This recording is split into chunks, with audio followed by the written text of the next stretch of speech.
Muri yeZimbabwe ndadzoka zvekare nhasi ndine nyaya iri kutenderera nyaya iri kunetsa yandasangana nayo pabepanhau reTheMirror masvingo iri kunzi in a shocking act of political intolerance a ZANU-PF councillor for Ward 24 Wedza South has ordered nurses at Nangabwe clinic to return 20 blankets donated by an opposition politician. A critical shortage of blankets caused the deaths of newly born babies at the clinic, forcing nurses to appeal for donations. Councillor Benjamin Chirukuo, who visited the clinic in the company of police officers, said he wanted the blankets returned because he was not informed of the donations. The blankets were donated by Valentine Zinumwe of Triple C.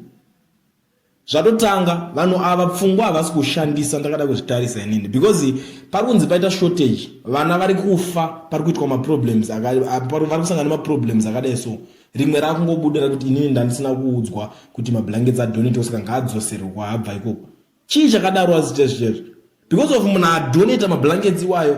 ndewe Triple C makuda kupoliticize nyaya iri too sensitive. Even President Mnangagwa handina anomuda kutaura kuti nyika inovakwa nevene vayo saka vanonzi vene venyika ndevapi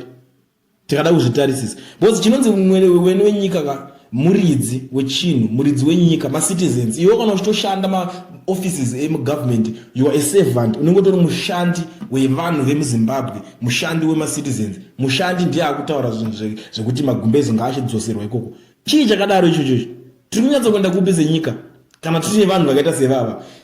Inini zvangu chandiri kuona this guy anofana kudzingwa basa ende imimi vanhu veZANU-PF kana muri kuteerera panapa ngaarikolewo munhu iye ivo Nick Mangwana Jennifer Muswere naGeorge Charama ndimunofambisa information handiti muchitaura facts twenje mune muchitaura pasocial media apo zvoita kunge pamwe muri vanhu kuti vanonyanyisa kurizina zvakanyanya iyo nyaya yabuda mudariro iri apo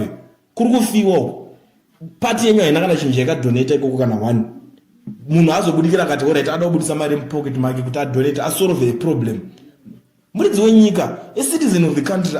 azvipira kuti ndakuda kuvaka nyika ndacontribute or something iye haana kana chaaita kungoti ngaabvise because competition yatinoda isusu ndeyekuti inzwa kuti padonetwa magumbezi nemunhu weTriple C apo iwe obva wauya neako ari better than adonetwa akawanda obva kuti kana mauda kuzomashandisa munhu uzongoshandisawo henyu but andava nawo ndo mablankets chacho nyika chivakika chino mberi ndo competition nemusoro kwete competition nekuti unoorder kuti dzoserai munhu iye mablankets ake saka doti vana varamba vachikontinya kufa because of iwo a ZANU-PF councillor zvine basa rechi izvozvo zvine basa rei unoorder vanhu kuti problem yemuri kuita vanhu imimi ndiri kuona inini ndeyekuti hamusi kushandisa pfungwa common sense hapana hausi kushandisa common sense kufunga nematumbu cheko chii chakadaro ichocho ndarwadziwa stereki pandadzwa nyaya yakadai so kuti vanhu vade kuita zvinhu zvakapusa kudaro zvakadzungaira kudaro so potoramba vanhu vese nemanesi zacho varoramba vatoteerera nyaya iyoyo vatobvuma kunzwa kuti munhu achiri retenai mablankets ndikubvunza kuti kwewe wakamboita chii panapa chii chawakaita because iwe usade kupinda pressure yemapolitician akatouya nesomething ipapo tambirei because mapolitician vanonyeba ava politician akati ndadoneta chakati torai imari yenyika isi mari yavo mapolitical funders mari yavanotora mafunding yavo munofungudza kuti shoma ivanenge vachitora vanenge vane vanhu vanenge vachivafunda outside there akauya akati ndadonata something ndacontribute something torai mukonti nyika ende kumberi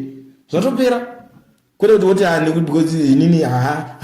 haasi munhu umwe wedu haana kutiudza uda kuti akuudza iwe wakaita chii wakaisa chii ipapo chawakamboisawo chinoratidza kuti zvinhu zvikuenda kumberi uda kuti zvinhu zvirambe zvakadaro because maakuona kuti alright inini apa pamwe agononga anga achimbokambena nguva yese achiti ndichazotenga mablankets ezvipatara ndichazodai so hapana kachawaita time iri kutoenda iko zvine 2028 akutosvika pane pakutoitwa mamwe maelections pasina zvinhu zvafamba poramba pane same problem yekuti vana vari kutonhorwa vachifira mablankets. Anyway guys ndo nyaya yacho ndakakubatira nyaya iri too sensitive inorwadza ndo mafungiro pfungwa dzavamwe vanhu vari kufunga nematumbu ameno munoionawo sei nyaya